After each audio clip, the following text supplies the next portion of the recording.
Film ini mengisahkan tentang seorang ibu yang tidak mengharapkan kehadiran seorang anak. Wanita itu bernama Moon So-young, seorang ibu muda yang harus melahirkan bayi tanpa sebuah ikatan pernikahan ini merasa harus meninggalkan bayinya di sebuah kotak bayi yang sengaja dibuat oleh pihak gereja untuk membantu para orang tua yang tidak mampu untuk membiayai segala keperluan bayinya. Bagaimana kisah selanjutnya? Sekarang langsung kita masuk aja ke dalam alur cerita filmnya. Pada malam itu, di suatu malam yang cukup dingin, ditemani dengan rintikan hujan, seorang wanita muda sedang berjalan perlahan memasuki gereja dan berdiri tepat di depan sebuah kotak yang bertuliskan baby box. Entah apa yang dipikirkan oleh wanita tersebut, ia justru menaruh bayi itu di lantai dengan kondisi sedingin ini. Tentunya hal tersebut sangat membahayakan si bayi. Tak jauh dari lokasi tersebut, nampak sebuah mobil dengan 2 pengendara di dalamnya yang ternyata memang sudah sejak lama mengamati sekeliling gereja. Ya, 2 pengendara itu berprofesi sebagai detektif yang memang memiliki tugas untuk membongkar kasus perdagangan yang selama ini telah tercium oleh pihak kepolisian di lokasi baby box tersebut. Dan salah satu dari detektif tersebut mengambil bayi itu dan memasukkannya ke dalam kotak bayi yang telah disediakan.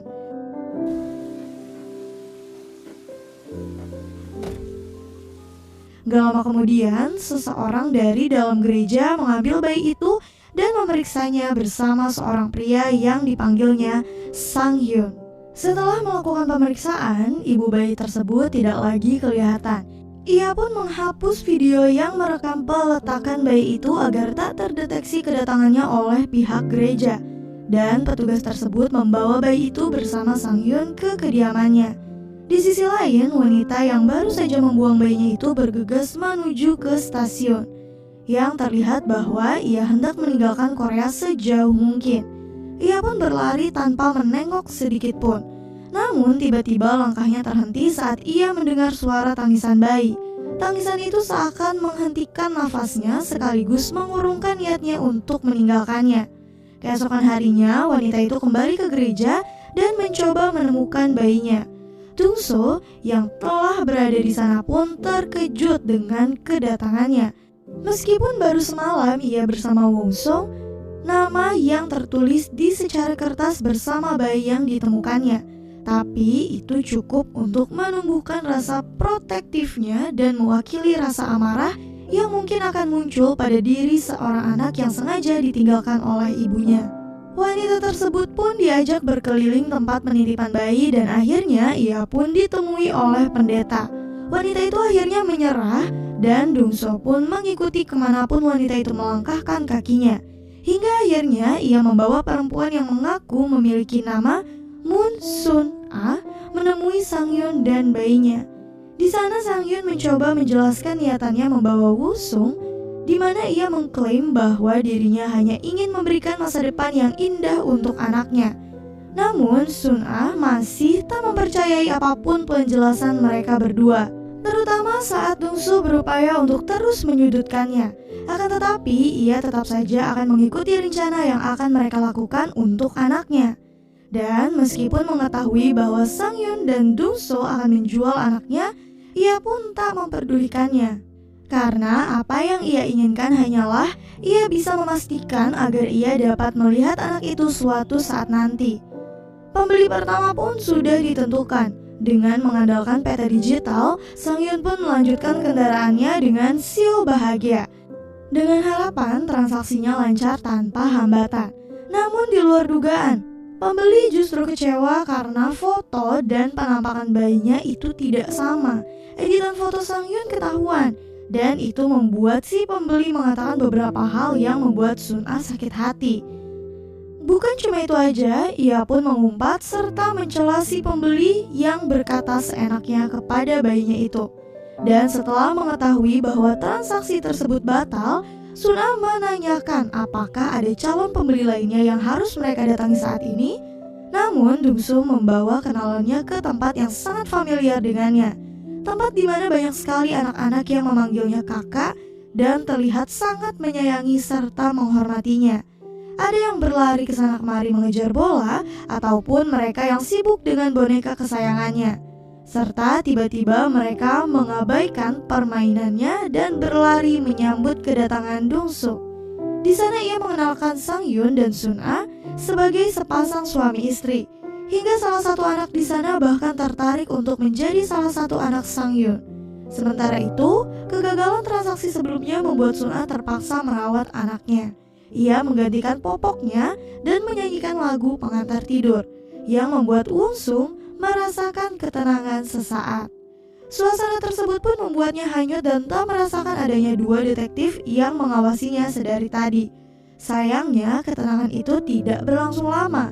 Ia kembali terjebak adu mulut dengan Dongso, yang ia tak sadar bahwa Dongso bersikap sedemikian rupa karena teringat akan sikap ibunya terhadapnya. Berdasarkan atas apa yang diceritakan oleh Sang Hyun, Dongso ditelantarkan oleh ibunya bersama secari kertas dengan tulisan yang sama seperti tulisan yang ditinggalkan bersama Wung Sung. Mendengar cerita tersebut, ia pun termenung dan merasa bahwa apa yang telah ia katakan menjadi sangat keterlaluan dan terdengar kejam. Di lokasi lain, beberapa polisi mendapatkan kasus pembunuhan yang melibatkan seorang perempuan yang baru saja melahirkan seorang anak. Polisi itu telah memeriksa tempat di mana selama ini Sun Ah tinggal. Ternyata sudah ada yang melaporkan Sun Ah sebagai pelaku pembunuhan. Kasus itu pun akhirnya dilaporkan kepada kedua detektif yang telah lama mengawasi gerak-gerik Sang Hyun dan Dongso. Hingga akhirnya Sojin yang bertugas sebagai ketua tim merasa harus segera mengusut tuntas kasus perdagangan anak yang sepertinya berkaitan dengan kasus pembunuhan.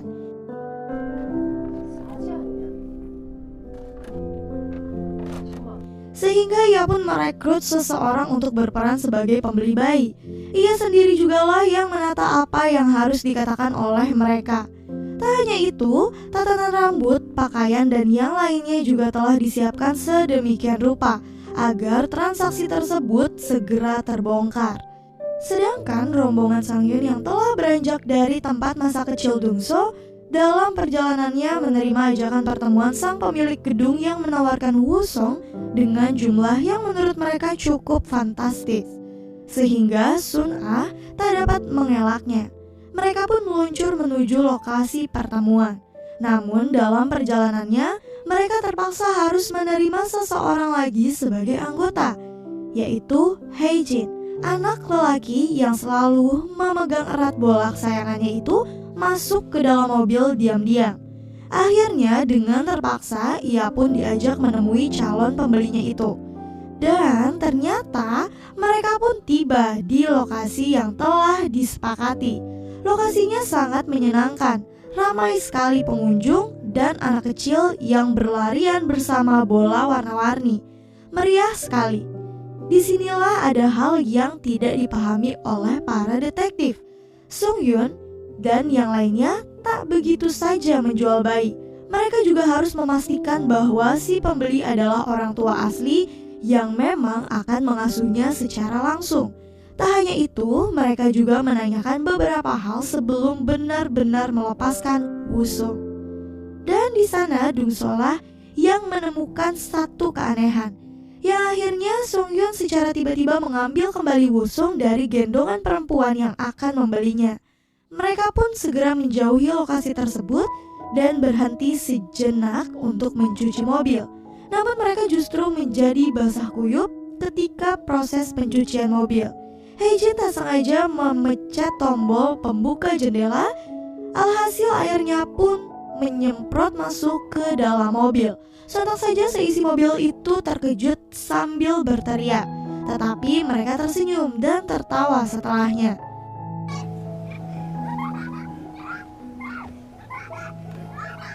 Dan saat suasana memang benar-benar mencair, Sun Ah yang awalnya menanyakan kebenaran nama yang tertulis di SIM dan STNK Sang Hyun adalah bukan Sang Hyun, melainkan Jin Young. Bahkan Dongso yang selama ini bekerja sama dengannya pun baru mengetahui hal tersebut. Yang ternyata nama Sang Hyun adalah nama yang akan diberikannya pada anaknya kelak.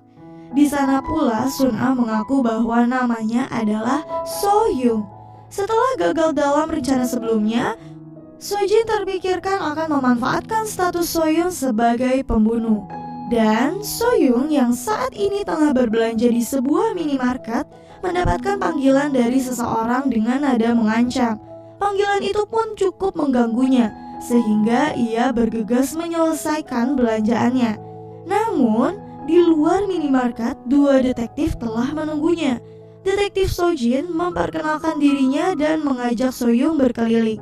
Hingga malam tiba, Soyun akhirnya selesai juga berbincang dengan detektif tersebut. Ia melangkah di tengah malam dengan sedikit keraguan saat akan memasuki tempat dirinya menginap bersama Sang Hyun, Tung Soo, dan Hae-jin. Rupanya Sojin berhasil membujuk Soyun bekerja sama, sehingga ia bersedia membawa alat pendeteksi dari para detektif itu. Hingga obrolan mereka di dalam penginapan itu pun dapat terdengar. Malam pun semakin larut, namun Woo-sung tak kunjung terlelap. Sang Hyun terlihat sangat panik saat menggendongnya. Ditambah lagi dengan kedatangan Dong-soo yang terus menanyakan kondisi Woo-sung. Suhu badannya pun tak kunjung reda, hingga mereka sepakat untuk membawanya ke rumah sakit. Nampak kekhawatiran yang teramat sangat di wajah mereka semua. Satu persatu terus menanyakan kondisi Woo-sung ke dokter yang memeriksanya. Beruntung saat itu dokter mengatakan bahwa kondisinya hanya flu dikarenakan suhu dingin sebelumnya. Dan mereka pun kembali ke penginapan dengan sedikit kelegaan. Selain kondisi Woo-sung yang semakin membaik, sejak saat itu keakraban mulai muncul secara perlahan. Bahkan Soyun mulai dapat melemparkan senyumannya kepada Dong-soo, dan semua obrolan yang terdengar oleh Sojin di seberang sana membuatnya sedikit merasakan keraguan. Dia merasakan benih kebaikan di antara Sang Hyun dan kawan-kawan. Tak hanya itu, ada rasa sentimental tersendiri kenapa ia bersikukuh membongkar sindikat perdagangan manusia itu. Ia merasa bahwa seorang ibu tak seharusnya menelantarkan anak yang telah ia lahirkan sendiri ke dunia ini.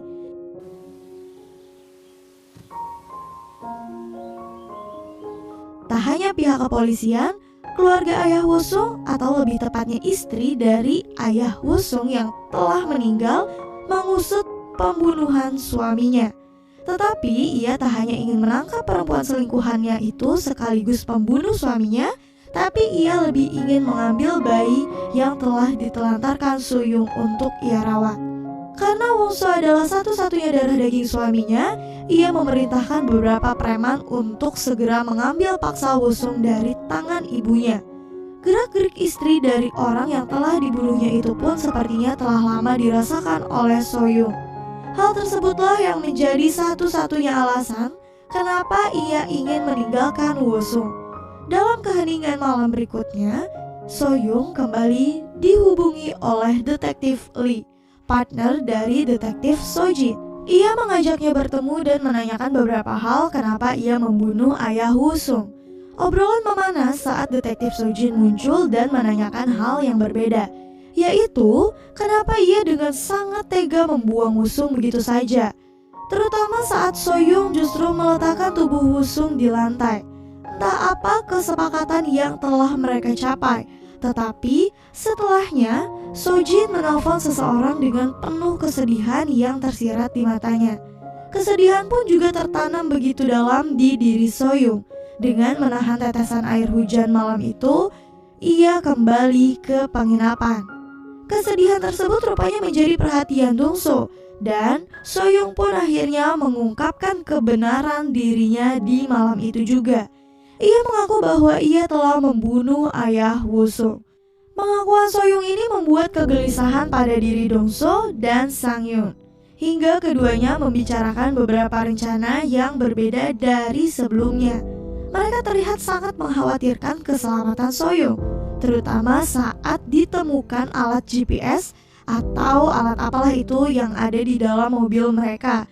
Dan karena hal tersebut pula, mereka berdua bertekad untuk segera menemukan orang tua yang dapat merawat Woo-sung dengan baik.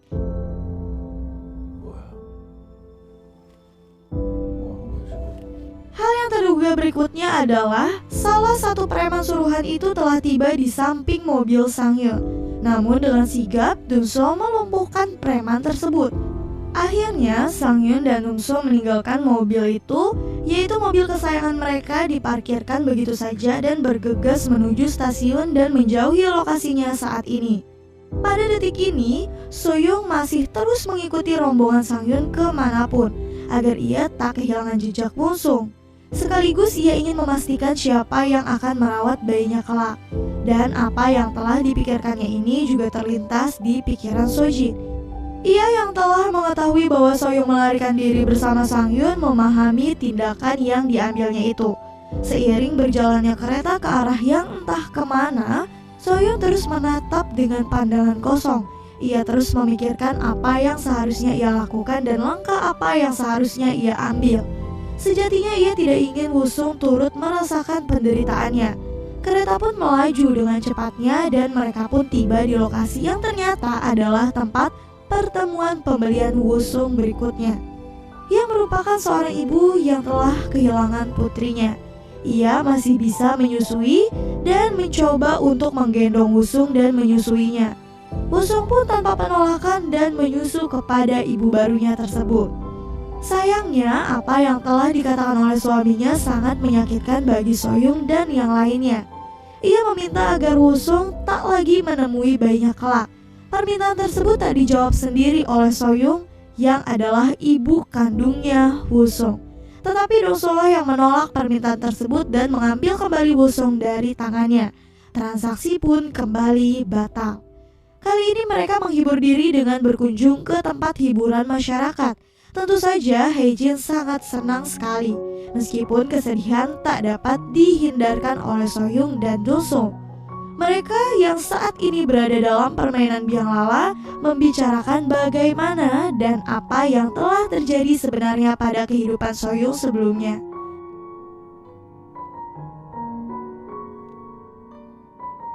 Semua cerita itu masuk ke dalam diri Dungso dan menganggap bahwa sebenarnya Soyoung bukanlah ibu yang jahat, dan ia dapat memahami mengapa ia membuang Woo-sung saat itu. Ia pun juga tak ingin Woo-sung tumbuh di bawah naungan ibu yang notabene adalah seorang pembunuh. Malam hari pun telah tiba. Detektif masih terus mengikuti Sang-hyun dan yang lainnya. Bahkan malam itu, Sojin mengikuti Sang-hyun yang telah bertemu putrinya di salah satu rumah makan. Di saat itu, ia pun turut mendengarkan apa yang dikatakan Hyuna, putri Sang-hyun. Ada beberapa kalimat yang membuatnya terenyuh saat putrinya sendiri mengatakan bahwa ia tak lagi ingin bertemu dengan ayahnya. Perkataan Hyuna malam itu pun sangat menyakiti hati Sang-hyun hingga ia kembali ke penginapan. Ia pun melantur dan mengatakan bahwa mungkin seharusnya Soyoung mengatakan ucapan terima kasih untuk Woo-sung karena telah lahir ke dunia ini. Meskipun ia tak akan mengerti apa yang dikatakannya, tetapi setidaknya ucapan tersebut pernah dikatakan sekali saja oleh ibu kandungnya sendiri. Soyoung seakan memahami apa yang dikatakan Sang-hyun dan menghentikan aktivitasnya saat itu. Dungso mematikan lampu dan mereka memejamkan mata bersama. Satu persatu nama disebutkan oleh Soyoung dan mengucapkan ucapan yang sama. Hae-jin, terima kasih sudah dilahirkan. Sang-hyun, terima kasih sudah dilahirkan. Dungso, terima kasih sudah dilahirkan. Dengan suara lebih perlahan, ia pun turut menyebutkan nama Woo-sung dan mengucapkan terima kasih sudah dilahirkan. Hae-jin pun turut mengucapkan nama Soyoung, terima kasih sudah dilahirkan. Mendengar apa yang diucapkan Hae-jin, Soyoung menjadi lebih terenyuh. Dan mereka pun berusaha memejamkan mata dalam kesedihan malam itu. Setelah memastikan mereka semua tertidur, Soyoung diam-diam keluar dari kamar tersebut dan menemui Sojin. Di sana Sojin menyarankan hal yang berbeda. Ia justru meminta agar Soyoung membatalkan untuk menjual Woo-sung dan menyerahkan dirinya. Karena dengan menyerahkan diri, ia akan dapat hukuman yang lebih ringan, dan saat ia dapat bebas bersyarat, ia dapat kembali hidup bersama Woo-sung kelak.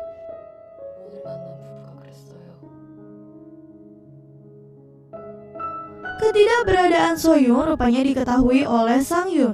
Begitu juga dengan Dong-soo. Mereka pun bergegas meninggalkan penginapan tanpa menunggu kedatangan Soyun. Dan sebenarnya mereka menyadari bahwa selama ini Soyun telah berhubungan dengan para detektif di belakang mereka. Namun kali ini Dong-soo benar-benar memahami tindakan Soyun. Ia pun juga ingin kelak Soyun hidup bersama dengan Woo-sung.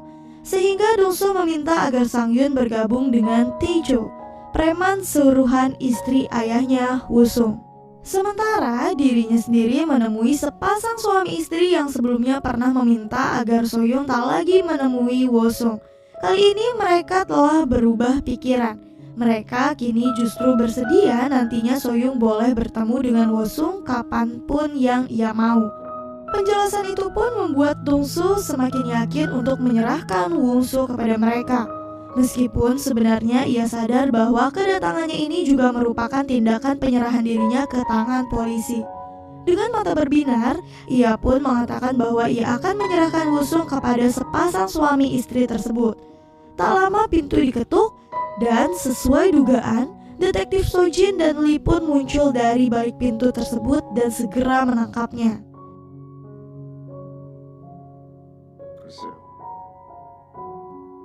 Tanpa perlawanan apapun, Dong-soo menyerahkan Woo-sung ke tangan Sojin setelah mengetahui bahwa Soyun baik-baik saja. Beberapa tahun telah berlalu, Woo-sung telah tumbuh besar dan sangat sehat di bawah asuhan Sojin, yang merupakan permintaan dari Soyun sendiri, dan kesepakatan di mana saat tanggal 15 setelah Soyun dibebaskan, mereka akan dipertemukan kembali. Namun, tanggal yang telah ditentukan ternyata Soyun tak kunjung muncul. Rupanya, Soyun telah memahami kebaikan bahwa seharusnya memang Woo-sung tinggal jauh dari dirinya. Soyun mengetahui bahwa kehidupan Woo-sung sangat baik bersama Sojin, karena Sojin sendiri dapat memastikan pasangan orang tua yang benar-benar baik dan layak untuk merawat Woo-sung. Hal tersebut dilakukan adalah karena Sojin sendiri tak dapat menjadi orang tua resmi Woo-sung. Tetapi dirinya dapat terus mengawasi dan memastikan bahwa suatu saat nanti dapat mempertemukannya dengan ibu kandungnya dan membicarakan masa depan Woo-sung bersama-sama. Film ini pun berakhir dengan tatapan kesedihan yang terpancar dari mata Soyun. Ia yang kini telah memiliki kehidupan baru merasa kehilangan akan sosok Dong-soo, Sang-hyun, dan Hae-jin, terutama Woo-sung. Dan film pun selesai.